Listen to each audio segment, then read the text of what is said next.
Texnologik kartalarni to'ldirishga eng ko'p qiyinchilik tug'diradigan asosiy parametrlarni ko'rib chiqamiz. Birgalikda taom yaratamiz va texnologik kartani sharlotka misolida ko'rib chiqamiz. Taom uchun asosiy parametrlarni to'ldiramiz. Bu nomi va tayyorlanish joyi. Sotuv bo'laklab amalga oshiriladi. Bir porsiyasi narxi 30 ming so'm. Texnologik kartalarni ochamiz va tayyorlash uchun kerak bo'lgan mahsulotlarni kiritishni boshlaymiz. Asosiy mahsulotlarni qo'shamiz: shakar qumi, sut va tovuq tuxumi. Keyin qadoqlash miqdori ustunida pirogimizni tayyorlash uchun zarur bo'lgan ingredientlarni miqdorini kiritamiz. Shakar qumi 100 gram, tovuq tuxumi 2 dona va sut 500 ml. Endi brutto kilogrammda ustuniga e'tibor qaratamiz. Bu ustun taom tayyorlash uchun jami nechta kilogramm mahsulot olinganini bildiradi. Agar tayyor taom chiqimi to'g'ri bo'lishini xohlasak, texnologik kartaga kiruvchi barcha mahsulotlarni kilogrammga tenglashtirishimiz kerak. Bu holatda shakar avtomatik ravishda to'g'ri hisoblanadi. Chunki uning o'lchov birligi kilogramm.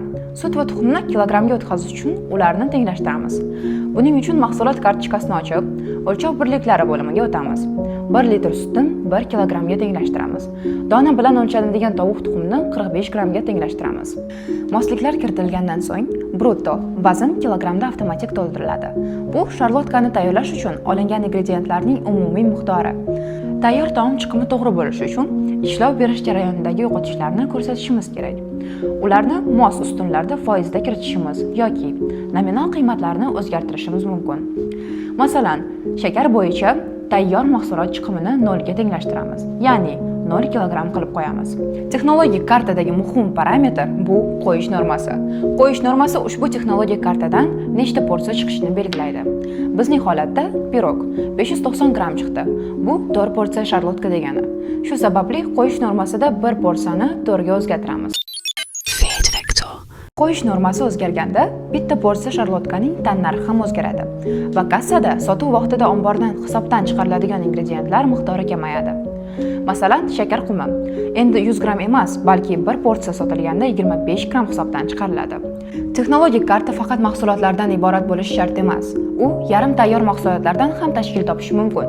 Masalan, sharlotkada yarim tayyor mahsulot bu qayta ishlangan olmalar. O'z navbatida bu zagotovkaning ham alohida texnologik kartasi mavjud. Zagotovka kartochkasini ochamiz va texnologik kartalar bo'limiga o'tamiz. Bu yerda ko'ramizki, 1 kilogramm tozalangan olma olish uchun 1 kilogramm 400 gram xom olma kerak bo'ladi. Bu holatda qo'shish normasi to'g'ri, 1 kilogramm. Texnologik kartalardagi yana bir muhim sozlama bu uning sanasi. Texnologik karta sanasi ingredientlar qaysi kundan boshlab amaldagi kalkulyatsiyaga muvofiq hisobdan chiqarilishini belgilaydi. Masalan, murakkab holatlarda taomni oldinroq boshlash mumkin. Texnologik kartani esa keyinroq yaratish mumkin.